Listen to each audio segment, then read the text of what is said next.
नमस्कार। आचार सलील चैनल में आप लोग का स्वागत है। पिछले दिनों पाकिस्तान के जो विदेश मंत्री हैं उन्होंने नरेंद्र मोदी को लेके कुछ कमेंट्स किए जिसको लेके बहुत कंट्रोवर्सी हुई। भुट्टो फैमिली जो रही है वो पाकिस्तान की एक अच्छी जानी मानी फैमिली रही है। कुछ ही फैमिलियों ने वहाँ पे शासन किया है और वहाँ की गरीब जनता को लूटा है। मैं लूटा वर्ड बोलूँगा क्योंकि आप देखिएगा कि इनके बच्चे जो होते हैं ये सब विदेश में पढ़ते हैं और विदेशी लैंग्वेज बोलते हैं, पूरा विदेशी कल्चर होता है इन लोगों का। और इनको कहने को ये अपने आप को इस्लाम के नुमाइंदे बोलते हैं, लेकिन मेरा जो मानना रहा है वो ये रहा है कि यदि ऐसे नेताओं ने अपने मुल्क के लिए कुछ किया होता तो मेरे ख्याल से पाकिस्तान की आज ये दुर्गति नहीं होती। आइए देखते हैं कि इनकी कुंडली में क्या ऐसा कॉम्बिनेशन है कि ये भुट्टो फैमिली में पैदा हुए और आज वो भले विदेश मंत्री हों, लेकिन देखा जाए तो राजनीति जो है विरासत में मिली। जैसे हमारे यहाँ राहुल गांधी और प्रियंका गांधी को राजनीति विरासत में मिली। लेकिन ये एक सोचने का विषय है कि शब्दों को बहुत सोच समझ के बोलना चाहिए। शब्दों के गलत इस्तेमाल से ही बहुत आगे चल के कांड हो जाते हैं। उनको ये सोचना चाहिए कि वो किस मुल्क के प्रधानमंत्री के बारे में कमेंट्स कर रहे हैं, और जो भारत के प्रधानमंत्री हैं उनकी तुलना में देखा जाए तो आज वो कोई भी नेता नहीं है इस समय। विश्व के 5 बेहतरीन नेताओं में से उनका एक नाम है, लोकप्रिय नाम है। और सबसे बड़ी बात यह है कि करप्शन का कोई चार्ज नहीं नरेंद्र मोदी के ऊपर, और जो उनकी प्रतिभा है जिसके लिए वो इस देश को तीसरी बार नेतृत्व देंगे, तीसरी बार प्रधानमंत्री बनेंगे 2024 में। स्वास्थ्य का उनको ध्यान रखना है, मैंने कई बार वीडियो में बताया है। आइए देखते हैं बिलाल भुट्टो के बारे में। बिलाल भुट्टो का जो जन्म है वो तुला लग्न में इनका जन्म हुआ है। मैंने कुंडली को बड़ा बारीकी से देखा क्योंकि इनके परिवार की कुछ घटनाओं को देखना बहुत ज़रूरी था। इनकी माँ का जिस ढंग से मर्डर हुआ था, मंगल की महादशा में शुक्र का अंतर, और मैंने अक्सर बोला है कि जब भी कोई ग्रह वक्री होते हैं वो अप्रत्याशित गेंद देते हैं, उठाते हैं जीवन में, और अप्रत्याशित नीचे गिरा देते हैं। जो पूरे पैरामीटर्स को लगाया गया तो जिस तरीके से बेनजीर भुट्टो की डेथ हुई वो इस कुंडली में बहुत साफ दिख रहा है कि बिलाल की कुंडली में माँ का मर्डर हो रहा है। और यदि मैं और इस कुंडली को एक कदम और आगे बढ़ूँ और नाना के हाउस को देखूं तो वो भी इस कुंडली में दिखता है कि कैसे इनके नाना की डेथ हुई थी। लेकिन कहते हैं ना कि विरासत में राजनीति मिली तो उस राजनीति का ये फ़ायदा उठा रहे हैं। और इनके पिता जो हैं आसिफ अली जरदारी, वो भी पाकिस्तान के राष्ट्रपति रहे। और आप लोग ध्यान दीजिएगा कि इनके ऊपर भी भ्रष्टाचार का बहुत ज़बरदस्त आरोप था। मैं अक्सर सोचता हूँ कि पाकिस्तान में जब ये मुल्क बना धर्म के आधार पे, जाति के आधार पे, तो जितने भी नेता वहाँ पे हुए वो नंबर 1 के करप्ट हुए, बदमाश जिसको बोलते हैं, पूरे देश को खा गए। और वहाँ की जो गरीब जनता है वो आज भी भुखमरी की लाइन के नीचे ही मैं बोलता हूँ।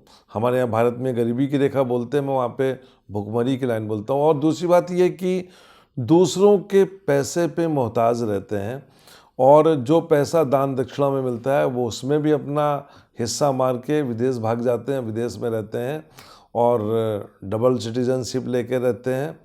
और पहली बार जब एक ऐसा प्रधानमंत्री बना इमरान खान, जो कि इन परिवारों से संबंध इनका नहीं था, तो उसको कैसे आर्मी के हिसाब से उसको हटाया गया। मेरे पिछले वीडियोस को आप देखिएगा। तो इनका जो जन्म हुआ वो सूर्य की महादशा में इनका जन्म हुआ। सूर्य के बाद ये चंद्रमा की महादशा, मंगल की महादशा ये भोग चुके हैं। मंगल की महादशा में इनकी माँ का देहांत हुआ। राहु की महादशा 2009 से 2027 तक है और राहु इनकी कुंडली में 5वें घर में बैठा हुआ है, शनि की राशि में बैठा हुआ है। और फिर यहाँ पे मैं अभी तक तो मेरी जो वाणी थी बड़ी कर्कश वाणी थी, जिस पे मैंने ज्योतिष के हिसाब से काफ़ी कुछ स्ट्रेट फॉरवर्ड शब्दों का इस्तेमाल किया। अब मैं यहाँ पे ये बोलना चाहता हूँ कि ये राहु की जो महादशा का एंडिंग चल रहा है और राहु की महादशा 2027, तो मैं ये बताना चाहता हूँ कि अभी 2024 तक तो ये खींचतान कर ले जाएंगे और 2024 के बाद इनके सितारे जो होंगे वो नीचे गिरेंगे। मंगल इनकी कुंडली में वक्री है और मंगल यहाँ पे वाणी को रिप्रेजेंट कर रहा है। वाणी मतलब स्पीकिंग पावर, और ये मंगल जो है, जैसे मैंने बोला कि इसमें शनि का प्रभाव, और शनि जो होता है वो एक कर्कश वाणी देता है। तो इसका मतलब क्या है कि बचपना जिसको बोलते हैं कि 34 साल की उम्र में भी एक बचपना दिखा रहे हैं, शब्दों का गलत इस्तेमाल। और ख़ास तौर से ये जो शब्दों का इस्तेमाल हुआ है वो अपनी राजनीति को चमकाने के लिए, कि भारत के प्रधानमंत्री को आप बोलिए, भारत पे अटैक कीजिए, क्योंकि आज की डेट में कोई मुद्दे बचे नहीं हैं और उनके देश में जो स्थिति है उसको देखते हुए समय बहुत ख़राब है पाकिस्तान के लिए। पाकिस्तान के बारे में मेरा अक्सर ये कहना रहा है कि अंतिम सांस ले रहा है और अंतिम सांस के बाद जो है ना, इस पाकिस्तान जो होगा अगले 3 या 4 टुकड़ों में बंटने की तैयारी पे है, कगार पे है। तो कैसे अपनी रोजी रोटी को बचाओ, कैसे अपनी राजनीति को चमकाओ। और ख़ास तौर से पाकिस्तान में आगे चुनाव होंगे, तो अभी तो क्या है कि एक मिलीजुली सरकार है और इस मिलीजुली सरकार को खतरा जो है इमरान खान से है। तो कैसे इमरान खान को भगाओ और फिर अपनी अपनी थाली चमकाओ और देश की जनता को बेवकूफ़ बनाओ, उस फंडे पे ये नेता चलते हैं। अपने जवान पे कंट्रोल रखें, क्योंकि आगे चल के यही जवान जो होगी ये आपको पतन के रास्ते पे ले जाएगी। ये मेरी एक सलाह है, मानना ना मानना आप लोगों का काम है। और ये सलाह मैं इसलिए दे रहा हूँ क्योंकि आप ही के मुल्क से मेरे को बहुत से लोगों ने कांटेक्ट किया, मेल किया और डेटा भी प्रोवाइड किया और बहुत सारे इवेंट्स भी दिए आप लोगों की लाइफ के। उसको देखते हुए मैंने ये आपको प्रेडिक्शन दी है।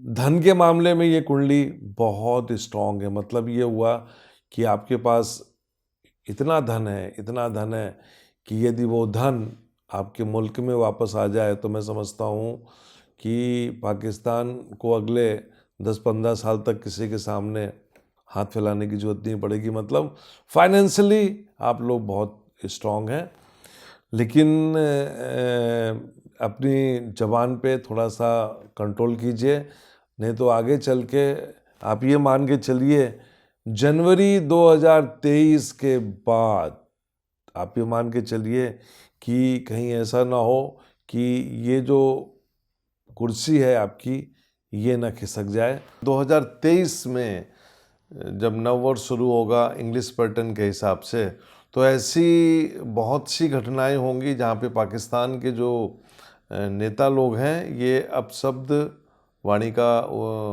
उपयोग करेंगे। वाणी जो होगी बहुत ही कहते हैं ना कि फ्रस्ट्रेशन में आके। और जहाँ तक सवाल यह है कि पाकिस्तान का क्या होगा, तो मैं समझता हूँ कि राहु और चंद्रमा जिस ढंग से 8वें घर में बैठ गए हैं, तो मैं यहाँ पे यही कहूँगा कि 2023 में भी आप कोई बहुत ज़्यादा उम्मीद मत करिए।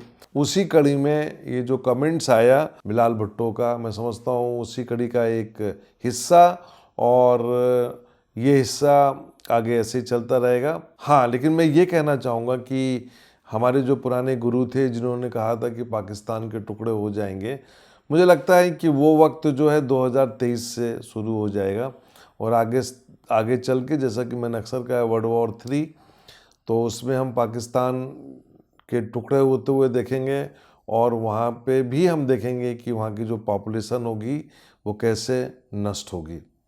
नमस्कार।